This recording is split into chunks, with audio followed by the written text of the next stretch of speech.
yuani min adam al-intisab, nani ambaye anatakiwa akutane na tatizo hili?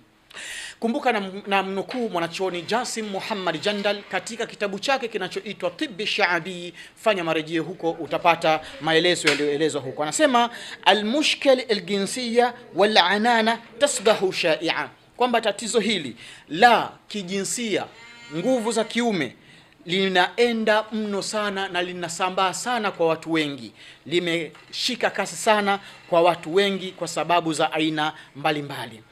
Lakini pia nasema wujidati ba'd al-abhathi anna 40 aslumia min ar-rijali fi sanni al-30 ila 50 yuwajjihuna mashakil al-jinsiyya.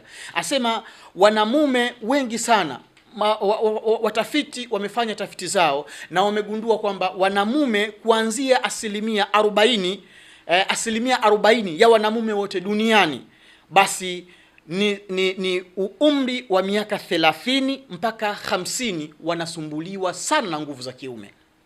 Asilimia 40 ya wanamume wote duniani, kati yao hao wanasumbuliwa na nguvu za kiume, ambao ni kuanzia miaka 30 mpaka miaka 50 wanaelekea katika ukosefu wa nguvu za kiume. بالرغم من ذلك ليس الصحيح أن هؤلاء الرجال لن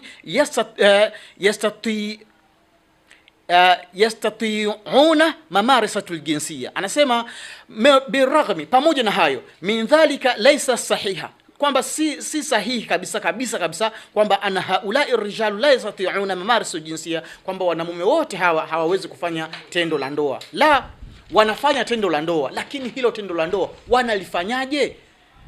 Yani ni ule mwanamume ambaye, ndio maana nikakwambia mwanzoni katika ile mada ya kwanza tukasema al-anana.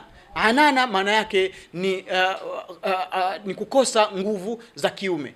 Kukosa nguvu zenyewe za kiume zenyewe tunazozielezea hapa ni ule mwanamume ambaye anasimama, lakini usimamaji wake unakuwa ni waregerege, kitendo ambacho hata kama ataweza kulidiriki lile tendo na akishaachia zile mbegu za kiume, na habari zake zinakuwa zimeishia hapo. Hapa ndio tunasema kwamba asilimia 40 ya wanamume wote duniani, kuanzia wanamume wenye miaka 30 mpaka 50, wanasumbuliwa na tatizo hilo.